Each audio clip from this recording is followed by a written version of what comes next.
Hey guys, this is Adrian from PDC. I just got back from an amazing weekend at CoreTCG's Super Regionals at Pasadena, California.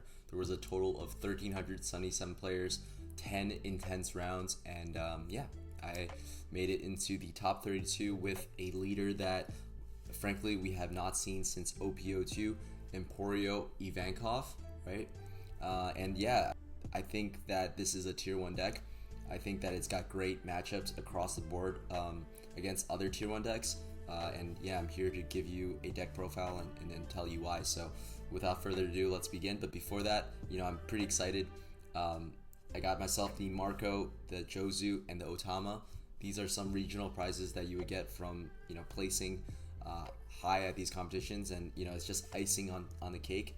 I think the biggest prize for me is the bragging rights to let everyone know that Emporio Ivankov is here, right? And more people should play it because it is really, really strong. So the reason why it's really strong, it's very, very consistent, and this is why. So we have 1 Perona and 4 Doflamingos, right? If you're able to play these guys, essentially you look at the top 5 cards of your deck, and you're able to reorganize it in any order. So essentially you're planning your next 3 turns, right? If you don't think that you have a good strategy in your next 3 turns with the top 5 cards of your deck, you can essentially put it under and start from fresh, right? So really helps with the consistency of this deck. You will never ever really brick, and that's really important, right? Because when you're playing at regionals, it's 9 rounds or more, and so you want to see that level of consistency. So next up, we have the Impel Down package. This is the core of the core function of the deck. You have 4 Buggy Searchers, always max out on your searchers, 4 Mr. 3s, and 4 Crocodiles, right? So I think Mr. 3, personally, in my opinion, is one of the most broken cards in the game, right? It's a 4-cost, 5k power blocker that is able to restand itself by pitching 1 card from your hand. So not only is it going to be able to help you control your odds and evens, right? As Ivankov, you really don't ever want to just have 1 single card in your hand, and so you're able to pitch everything in your hand and manage your hand with this card. On top of that, if you're able to play it early, you essentially have another 5k swing every single turn, because when you swing, you'll pitch a card, restand it. Your opponent has really no answers to attacking active characters, right? They would have to do a Thunderbolt. They would have to do a Fire Fist, right? They need to answer to your Mr. 3, which is great because he's not that much of an investment, to be frank. And he's also a blocker, which helps you out. Next up is the 5-cost Vanilla Crocodile. It is Impel Down, so you will be able to target it with Ivankov. I mean, there's not really much to explain about it other than the fact that it's a really, really strong card. 7k on board is really, really sticky, and so if your opponent is swinging into your Crocodile, they're giving out more resources and tempo than you are for yourself, right? You're countering out with 1k, 2k. There's not much they can do, right? They do not want to swing at your big Crocodile. Those are your 12 Impel Down cards, right? We're going to get to the other ones a little bit later. Next up, we have our 2k counters. We have 2 Kayas, 4 Mr. Bonbons, and 4 Sasakis. Essentially, they make up 10, right? If you talk to other deck builders, they'll tell you that 12 is kind of the golden ratio. 10 to 12 is the golden ratio for 2k counters in your decks. I personally think that it's 10. Whenever I get to 12, I see them a lot more often than I would want, right? 2k counters are great because you're pitching them to counter for 2,000. But if I see them enough, I don't need more, right? I would rather have cards that progress my strategy of my win conditions in the game. So I like it at 10. We have 4 Mr. Bonbons. You don't ever play this ever unless you have no choice, but this is a great target for Ivankov, so that's why I play it. I think Sasaki and Kaya's here, again, help with the consistency of the deck. Sasaki is 4k, so if you play it on board, you can always swing for 5 with 1 Dawn, which is not that heavy of an investment.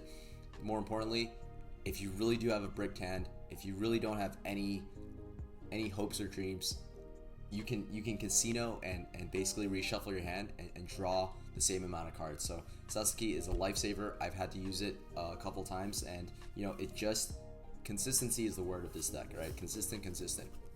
So those are my 2K counters. Next up, we have the boss monsters of the deck. We have 2 Soga Kings, we have 4 Monkey D. Luffys, and we have 4 Emporio Ivankovs, right? So I'm not gonna lie, the weakness of this deck is obviously 5 costs and above, right? I'm gonna talk about the other stuff later, but right here we have 2 Soga Kings. I think Soga King is really amazing, right? It's a mini Kaya where it's able to help you cycle through your hand and get a better one, but it's also a 6k on board. It's a 1k counter, so it's never dead, but it's able to bounce a 6 cost or below from the board to the opponent's hand, right? So those pesky 5 cost, 6 cost creatures, right? Let's say a 5 cost Queen, Magellan, or a 6 cost Perospero Vanilla, any of those that are pesky on board, send them back home, right? Make your opponent waste a single turn, right? So this is why it's such a good card. But in reality, what you should be playing on curve are your 6 cost Luffys and your 7 cost Emporio Ivankovs. So I'm gonna go a little bit in depth into the detail of this card. In case you guys aren't familiar, it's a 6 cost 7,000 power character without a counter. On play or when attacking, you may trash 2 cards from your hand to basically bounce 1 character of cost 4 or less to your opponent's hand. On top of that, this card gets double attack for the turn, right? So imagine you're playing against a Doflamingo and they have an Uta blocker on board, right? When you swing, you can activate the effect to pitch 2 of your cards that you would pitch anyway, and then you would bounce Uta and swing for 7k. If they don't take it, they lose 2 cards in their life, right? It's a double attack. So you're because of Luffy, your opponent's life can go from very healthy at 3 or 4 to 0 or 1, right away in 1 turn, right? You can set up lethal almost right away with this card. It's actually one of the craziest cards in the game. I would say it's like really broken. And I think what's even more overpowered than 6 cost Luffy is Emporio Ivankov, right?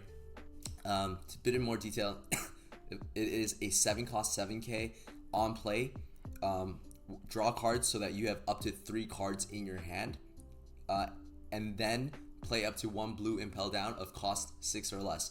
So essentially, you'd be able to play Emperor Ivankov and Monkey D. Luffy at the same time, and that is insane value, right?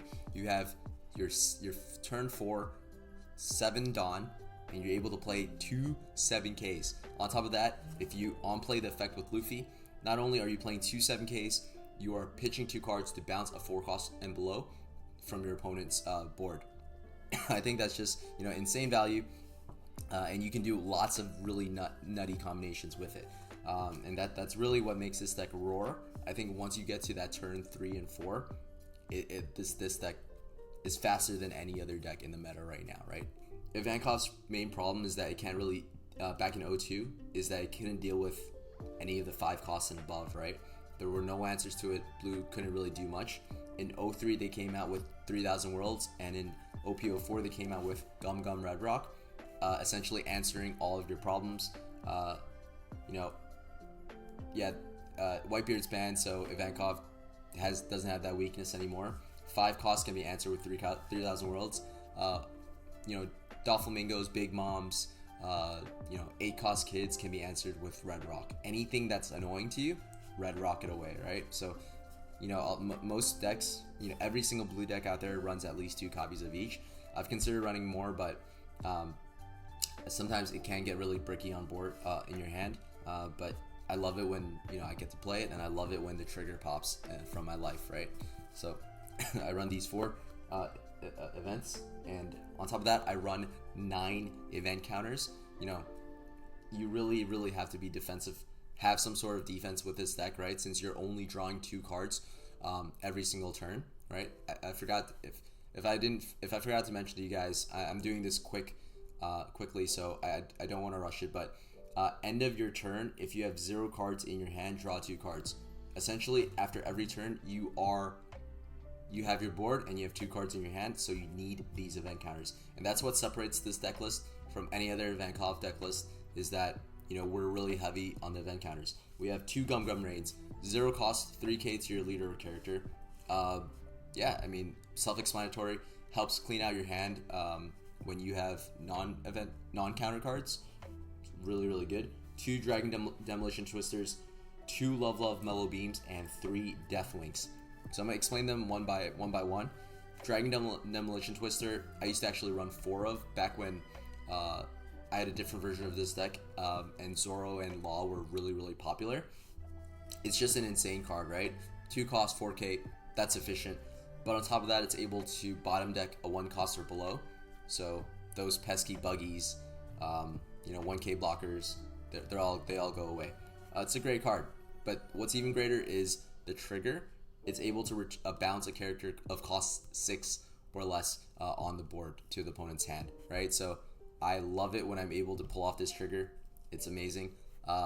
Equally amazing, right, is no trigger here, but the effect of Marrow Beam is next level, right?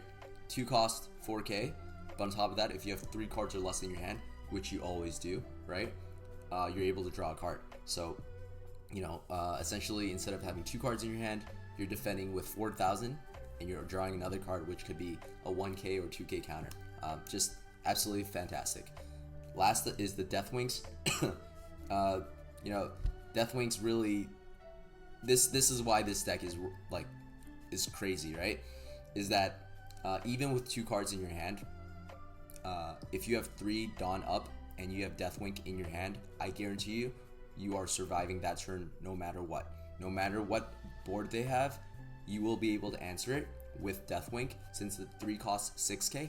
But on top of that, you're able to draw cards up so that you have 2 cards in your hand. So if you have other counters in your hand, you play those counters, and then you play Deathwink last, you get to draw 2 cards and use those 2 cards to counter even more. It's just really crazy. It makes it feel like you have 5, 6, 7 cards instead of just 2, and your opponent can't expect it, because if you leave 3 Dawn up every turn, they have to play around it as if you have the card. So just the threat that this is there really throws your opponent off. They can't overcommit, but they can't undercommit either, right?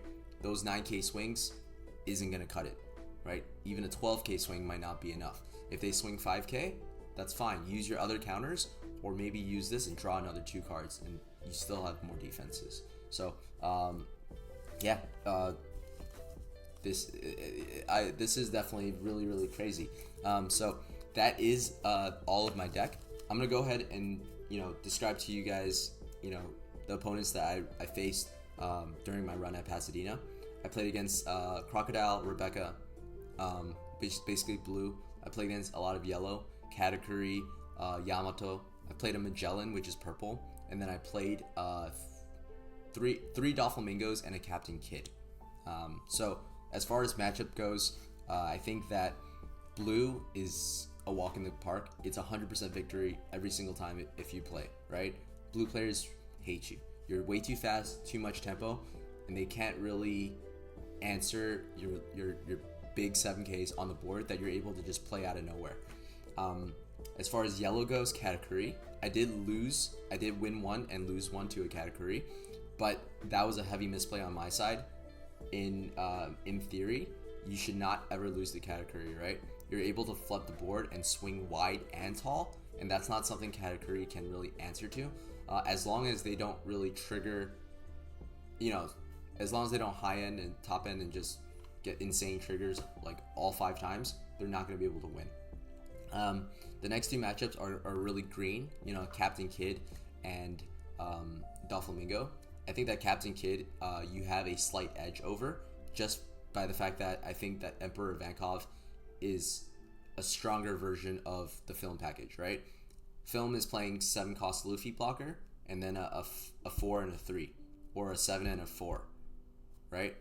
A 7 cost and a 4 cost.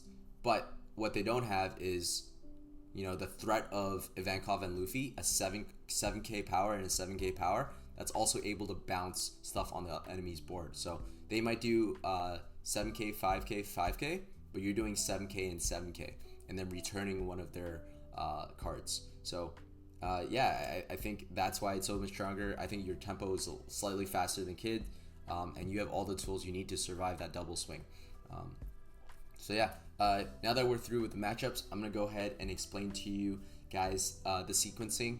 I think one of the great things about this deck is that you're able to equally play going first and going second. There are a lot of decks out there like Ace that really plays well going first, but I think that there can be a case that Ivankov's stronger going first or going second, which is, you know, crazy by itself. And I'm gonna go ahead and explain to you why. So let's say going first, this is your curve. You have a 1, 3, 5, 7. Obviously, what you would do is you would play Buggy turn 1, right? Buggy or Perona turn 1. Buggy or Perona turn 1. Turn 2, what you would do with 3 Dawn, you would play Doflamingo to basically set up your future turns. You know exactly what you're gonna draw, and you know you're gonna play out exactly that way. Turn 3, 5 Dawn, you're gonna play that Crocodile Vanilla, right? I guarantee you, if you're able to play this on curve, you most likely will not lose the game. I've never lost a game playing Crocodile on curve. It's just another 7k that they have to worry about, because the very next turn you're gonna play Emporio Ivankov and play another Luffy, right? So by turn 4, you're able to get 7Ks, 3 7Ks on board, and you might have another blocker. This board is not something that most or any decks can deal with. So that's going first. It sounds really strong, right? But what's equally strong is going second, right? Going second, you have nothing to play. You pass turn, okay?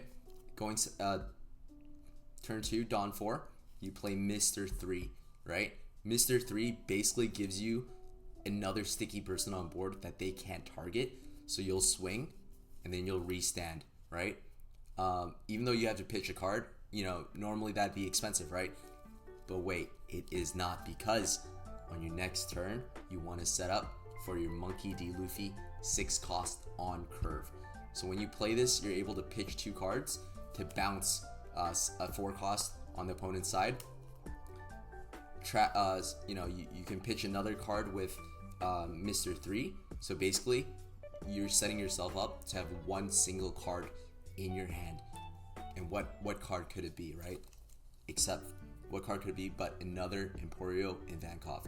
So by the time it's your turn, let's say you have 1 or 2 cards, you're able to basically draw, you play Emporio Ivankov, draw up to 3 cards in your hand, right? So let's say that these are the 3 cards in your hand, and then you play the Luffy, right? And you pitch 2 cards to bounce another thing. So at the end of your turn, your leader effect activates, and then you draw another 2 cards, right? So this is the gameplay strat. It's very, very simple, right?